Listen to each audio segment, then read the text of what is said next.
eu gostaria de... O case que a gente vai apresentar é a apresentação do case do Vale do Pinhão, o Pinhão Hub, com o Fred Lacerda, que é da Agência Curitiba de Desenvolvimento e Inovação SA. Então, podem colocar o Fred aí. Esse projeto do Vale do Pinhão, que é o projeto que fez Curitiba voltar a ser reconhecido internacionalmente. A gente ficou alguns anos aí sem prêmios, sem ser reconhecida por algo, e depois de todo esse tempo aí, foi implantado esse projeto aí do Vale do Pinhão. Eu tive a honra de poder ajudar aí o Fred, a equipe, o prefeito, a agência toda aí, nesse tempo que eu me dediquei ao projeto e à prefeitura, e o projeto anda e com muito mais iniciativas. Então, Fred, tudo bom, Fred? Temos que nos encontrar agora pós-pandemia. Estou vendo que você está aí na agência. Enfim, palavra é contigo aí. Valeu, Fred. Valeu, Thiago. Bom te ver aí. Bom ver que você continua sendo sempre inovador e empreendedor aí. Muito legal o case da Texa. E vou contar um pouquinho do que a gente continua fazendo, do que a gente tem aqui na Agência Curitiba. A Agência Curitiba, para quem não conhece, é uma empresa municipal. Nós somos uma sociedade de economia mista, o que quer dizer que o nosso maior acionista é o município. A gente tem alguns outros sócios, mas o município que é o nosso maior acionista. E o case, o Pinhão Hub, que a gente tem falado aqui, que a gente está planejando transformar o espaço que a Agência Curitiba trabalha, é esse prédio que está na foto, né? Atualmente chamado de Engenho da Inovação, e que futuramente vai ser transformado nesse hub de inovação municipal.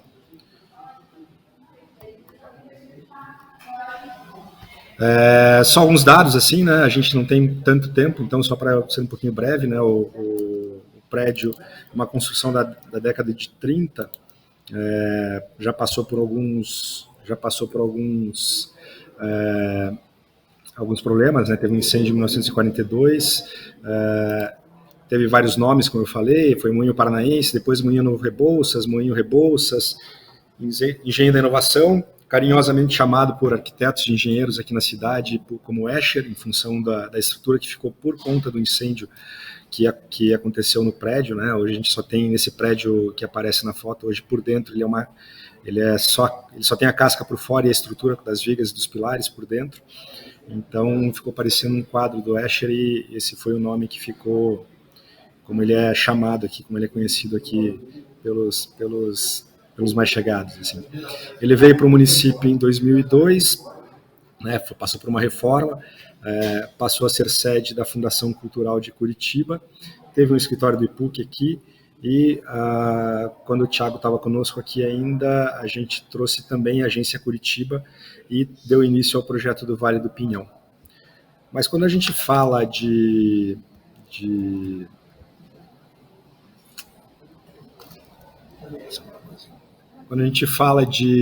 administração pública, né, até me senti um pouco intruso aqui nesse evento de incorporadores. A primeira pergunta que qualquer um pode fazer é se a administração pública pode ser incorporadora mesmo, né? Então eu dei uma olhada no nosso grande consultor, que é o Google, só para pegar alguns conceitos, né, levantando sobre incorporação. Então ali a gente pode ver que é uma prática voltada para construção, edificações, grupos de empreendimentos com o objetivo de aliená-los. A incorporadora é aquela que dá o primeiro passo no processo de construção e comercialização. Considera-se incorporadora pessoa física ou jurídica, comerciante ou não. Enfim, que diabos a administração pública está falando em ser incorporadora ou fazer incorporação? Se a gente for pensar na prática, a administração pública até trabalha com esses conceitos quando a gente fala de... eu ainda não consegui ver se sou eu que estou mudando os slides aqui ou se são vocês.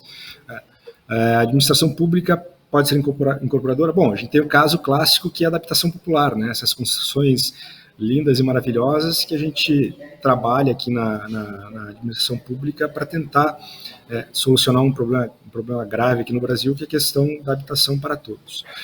Mas aqui no prédio, aqui no Escher, aqui no Engenho da Inovação, com certeza essa não era a ideia que a gente queria para a transformação do prédio, né? Transformar o antigo Moinho Paranaense num prédio num condomínio, num prédio de apartamentos. Então a gente foi buscar nos conceitos do projeto do Vale do Pinhão, que o que tinha mais conexão com o que a gente tem trabalhado aqui no ecossistema de inovação. E sendo um dos pilares que a gente tem no próprio programa é a questão de reurbanização e sustentabilidade.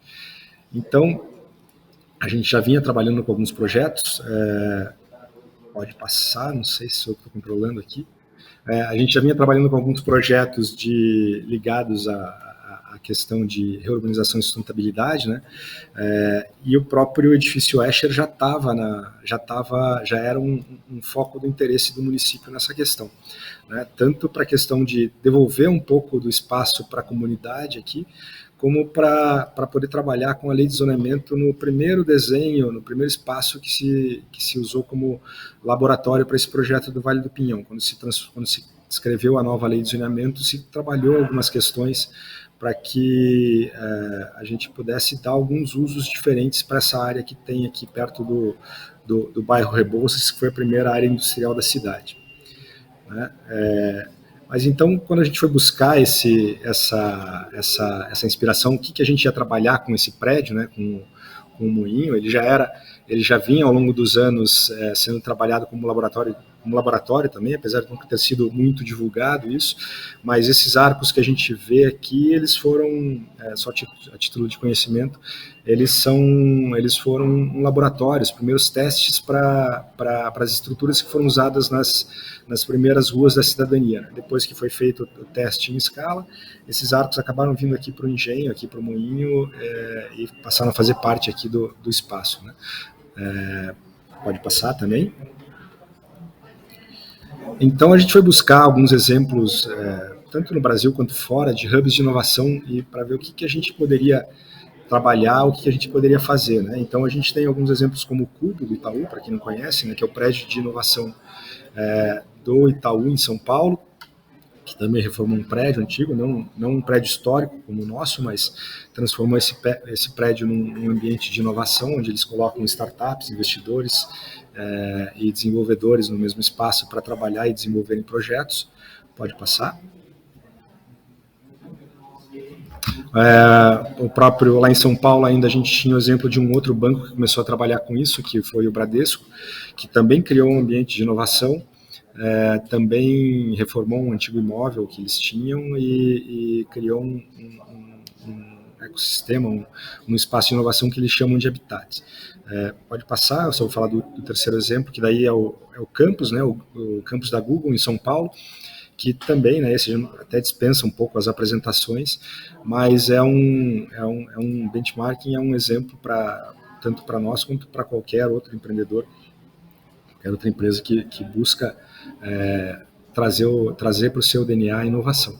Então, quando a gente olha esses três exemplos, a gente vê que a gente tem o Itaú, o Bradesco, o Google criando hubs de inovação, né? Alguma coisa eles devem estar fazendo certo, são grandes investidores, né? Empresas multinacionais gigantes que vêm apostando e vêm investindo nessa área de inovação, que foi justamente a encomenda, né, o pedido do prefeito, quando a gente começou lá com o Thiago o projeto do Vale do Pinhão, utilizar esse ambiente de inovação aqui na cidade para devolver Curitiba para uma posição de destaque na área de inovação e, ao mesmo tempo, utilizar essa força que tem o ambiente de inovação como um motor para o desenvolvimento da cidade. Então, o que a gente tem, quando a gente decidiu que ia trabalhar com essa reforma aqui do prédio, a gente tinha alguns desafios a superar, né? A própria questão da própria administração pública, que tem uma burocracia, um engessamento característico, né? Não preciso nem falar muito, mas por conta da forma como ela tem que trabalhar, por conta dos mecanismos de controle, órgãos de controle, ela não tem a mesma flexibilidade, a mesma dinâmica que tem uma empresa privada, como tem como os três exemplos que eu acabei de dar, né? Itaú, Bradesco e Google. A gente precisa trabalhar com uma justificativa, a gente não pode gastar os recursos municipais sem que isso seja justificado de uma forma bastante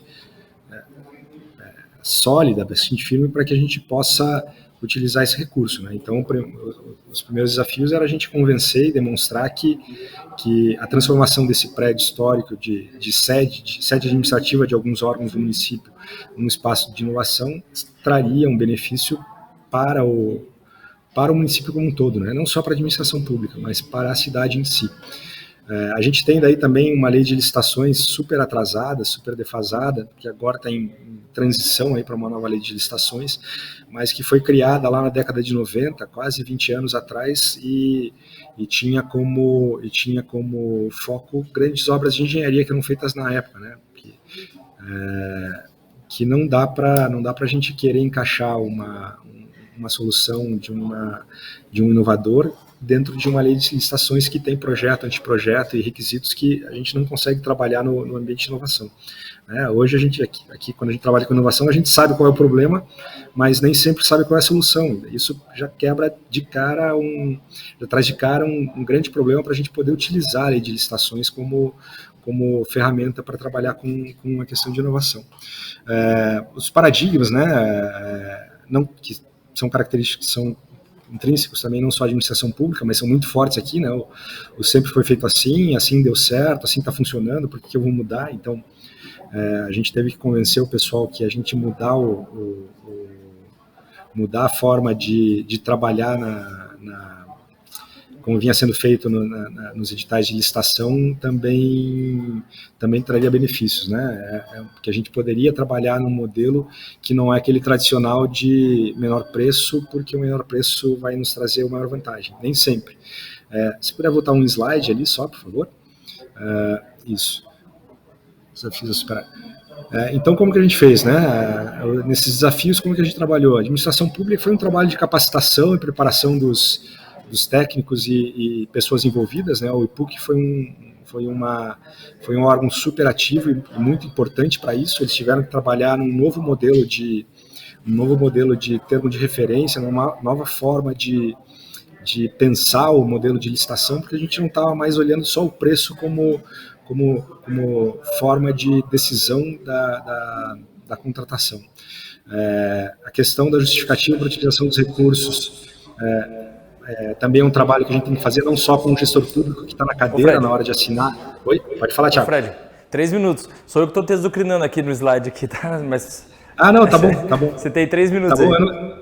Beleza, eu não sabia se era eu que estava controlando ou não, mas depois eu percebi que eu pedia para mudar. Beleza. Valeu. Então, a questão de gestor público é uma questão que a gente tem que trabalhar com gestores. Já teve uma mudança grande aqui nos gestores que a gente tem acompanhado ao longo desses últimos anos, mas também junto aos órgãos de controle, né? Porque se os órgãos de controle continuarem utilizando essas ferramentas antigas para tratar a inovação, dificilmente a gente vai conseguir dar um passo adiante, né? A gente tem novas leis de licitações e novas regulamentações aí que estão saindo, e a gente vem tentando alterar essa zona de conforto dos funcionários públicos e do pessoal que lida com inovação. Isso, como eu falei, é um trabalho que a gente tem que fazer não só com a administração pública, mas também quando a gente trata com a inovação em geral. Se quiser passar, Thiago, eu já no último slide, não, tinha um outro antes, eu acho. Esse aí.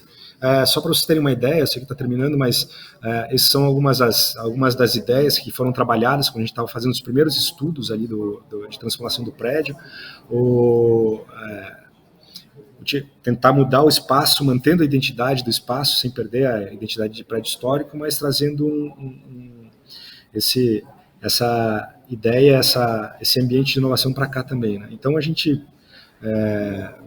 vai trabalhar com alguns espaços, com uma estrutura existente, tentar utilizar alguns das estruturas dos silos para colocar os elevadores, usar a parte que trouxe o nome, o apelido de Escher para o prédio, né, que são as vigas e os pilares expostos para manter isso aí, para manter a característica.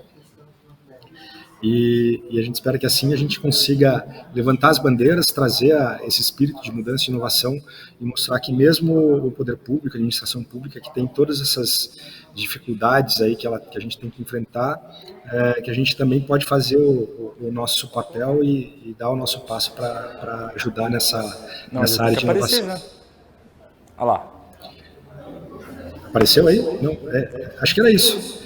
Acho que daí o último slide já é o obrigado. Tem o meu telefone ali, Thiago. Tá lá. Foi. Telefone não, mas tem meu e-mail, eu fico à disposição. Quem quiser conhecer um pouco mais do projeto, é só entrar na página da Agência Curitiba. Já foi licitado o projeto executivo, a gente deve receber essa semana ou semana que vem as primeiras pranchas. Tá bom? Fred. Valeu, Thiago. Obrigado pela oportunidade. Eu que agradeço, Fred. Desculpa aqui os slides aqui. Nós que somos os primeiros, a gente está sempre ainda testando. Fui eu que estava trocando os slides aqui. Mas eu queria dizer o seguinte... Fiquei na dúvida, não sabia se era eu que mudava aqui ou não, mas... Não, essa é uma das maiores inovações, eu ia te falar que é uma das maiores inovações. Você pensa e o slide troca. Mas, Fred, então, telepático. Nesse prédio bonito aí, eu quero me contrate e de volta aí, Fred. Faz um trabalho venha, aí, gente. Desse prédio bonito. Precisa de gente assim aqui, venha.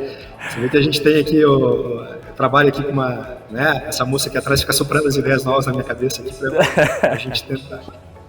Valeu, Fred. Obrigadão. Obrigado pelo teu tempo aí. Pessoal.